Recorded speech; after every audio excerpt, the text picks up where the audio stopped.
Hello guys! Tayo na naman nagbabalik sa ating panibagong vlog. So ngayon guys, nandito tayo sa may LYR Marketing Corporation upang mag-price update ng mga motor ni Kymco for this month of February. Alamin natin guys yung bawat SRP, down payment at monthly installment. So without further ado, let's start this video.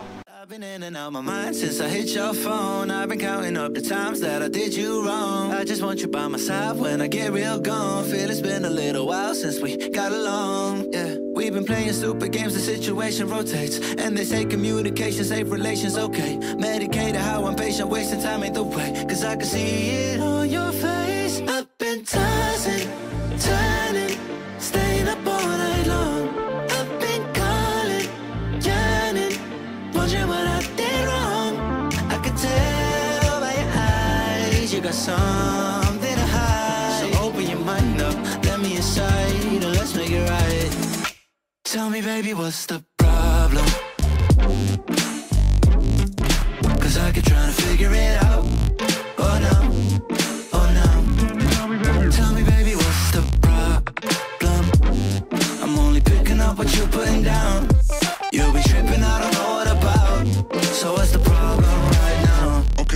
Okay, now hold up. Let me get something right off my chest. I've been meaning to read into it, time to put it to rest. Is it stress? Is it that I ain't answer your text? Don't you treat it like amnesia, you know I always forget. Stirring the pot real hot, watch how the plot thickens. Around the clock, tick-tock, need more than 20 seconds to get your attention before it's on to the next thing. And I'm over here again wondering, can I hold you, hear your truth, pull you closer, talk it through? Girl, you know that I'm the one that you can come and complain to. Your silhouette's amazing, but your brain is a maze too. So can you help me find my way while I find something to say? I know the arguing just augments everything going both ways, but baby, I can see it on your face. I've been tossing, turning, staying up all night long. I've been calling, yearning, wondering what I did wrong. I could tell by your eyes you got something to hide. So open your mind up, let me inside, and let's make it right. Tell me baby, what's the problem? So dito na muna tayo guys mag-umpisa kay Kymco KRV Moto 180. So meron silang color na available dito guys na glossy white with combination of matte black. At saka meron din pa po silang isa pang color na available nito pero pupuntahan natin yan dun sa dulo. So ito si KRV Moto 180 guys is the Japanese killer brand do kasi ito guys ay kakaiba kumpara dun sa mga scooter na na-review natin. It's because naka-chain drive na siya. Ayan. At saka meron na din siyang independent swing arm. Anyway guys, hindi ko pa ito nare-review so comment down below kung gusto niyo po gawan ko ito ng review. The first time po na may Kymco kasi dito sa Tagum kaya ayan, maiikutan na natin yung mga scooter ni Kymco. Ayan.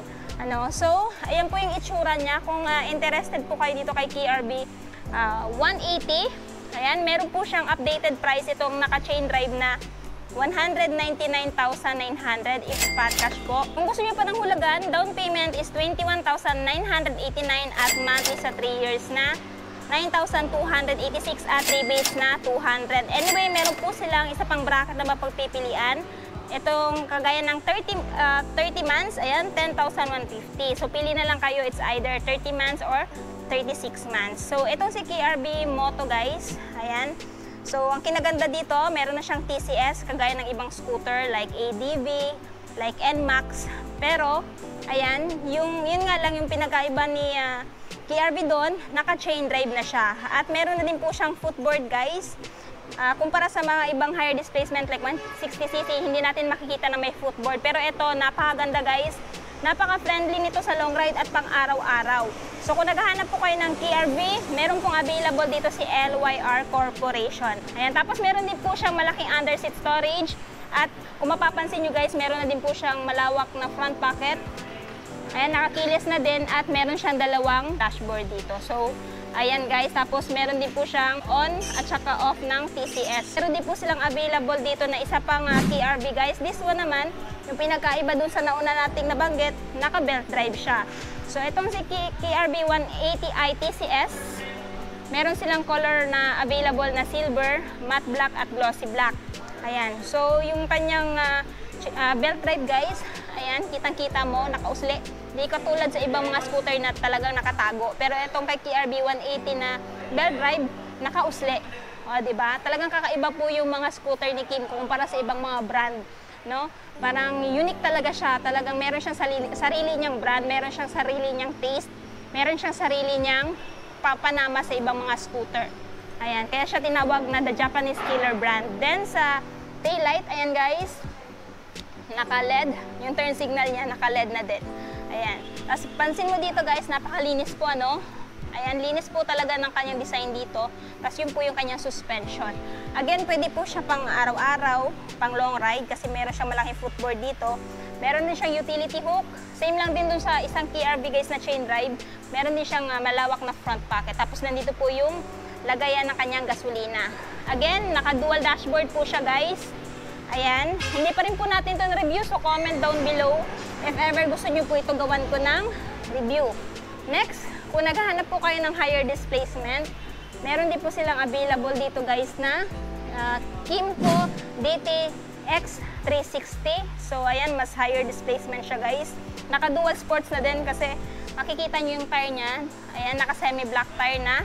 And ang kinaganda dito guys, TCS traction control system. So isang magandang safety feature na nilagay ni Kymco dito para nang sa ganun sa long ride.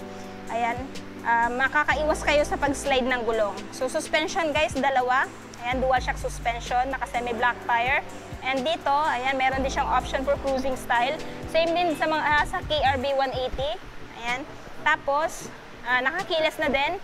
And ayan guys, meron siyang malapad dito na dashboard. Diyan mo makikita yung mga information ng motor na to. And then, meron din po siyang charging port guys na nakatago. Tapos kung mapapansin nyo guys, para din siya may footboard dito na maliit. Para sa akin, goods na goods yan.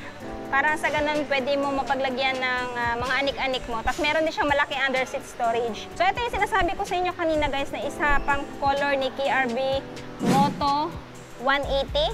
Para siyang gradient yung kulay niya kasi pagdating dito, ayan, nag-iiba yung kulay niya guys. Nagiging parang metallic dark green at metallic purple, no? Ayan. So, pili na lang kayo. It's either yung glossy white black combination or this one, no? So, kakaiba po yung kulay niya kumpara sa ibang mga scooter na na-review na natin. Meron talaga siyang sarili niyang pagkakailanlan. Ayan. Tapos, katulad pa rin dun sa nauna guys, may footboard na mapaglalagyan ng mga gamit mo, pinamali. At yung isa sa pinakagusto ko dito guys, malawak yung footboard niya, tapos meron siyang malawak na front pocket. Ayan, tapos lagay ng gasolina, at meron din siyang malaking under seat storage. So, naka-dual dashboard na din po siya guys. So, this one guys, kung interested kayo, meron siyang updated price guys na 199,900 yung spot cash. Down payment is 21,989 at monthly sa 3 years na 9,286 at 3 days na 200. Ayan, same price po dun sa nauna kong nabanggit. So, kung gusto niyo po ng review nito, comment down below. Next, kung natatandaan nyo guys, na-review na natin si ayan, Kymco Dink R150. Panoodin nyo po sa YouTube channel ko kasi nagawan ko po ito ng review at walkthrough kung ano yung may bibigay niya, no, sa inyo if ever ito yung mabibili nyong scooter. So this one is ABS and TCS. At ang kinaganda dito guys, napakaganda na din po ng ino-offer niya. Ayan, nakakiles na din. Meron din siyang front pocket dito. At saka yung kanyang USB port guys is nandito, nakatago na din. Ayan. Tapos, ito yung dashboard niya. Yung sa kanyang wind visor guys, hindi po siya adjustable. Ayan. So, kung interested po kayo dito kaya Kymco Dink R150, meron po siyang updated price na 152,900 if spot cash. Pero kung gusto niyo ng hulugan, down payment is 16,819 at monthly sa 3 years na 7,120 at 3 days na 200. Anyway guys, kung ayaw mo ng 36 months, meron po silang 30 months. So, pili na lang kayo dyan. Again, ito po ay si Dink R150. So, kung gusto nyo po ng motor na gaya nito, ayan, meron pong available dito si LYR Marketing Corporation. Sa may Kanakotan lang to guys. Anyway, lalagay ko na lang po yung full address at saka yung phone number nila dito sa screen at sa description box sa baba. If ever gusto nyo pong mas makapag-inquire dito sa mga scooter nila. So yun na guys, natapos na natin ikutan yung mga motor ni Kymco. Ano yung masasabi nyo sa presyo ng bawat motor? Sulit pa ba sila this year 2024? At ano yung motor na napakita ko sa video ito yung natitipuhan yung bilhin? I want to know your thoughts below. At syempre kung bago pa kayo sa channel ko at hindi pa nakapag-subscribe, huwag kalimutan mag-subscribe para ma-notify kayo once may bago tayong upload. So yun guys, hanggang dito na muna tayo. Ride safe and peace out!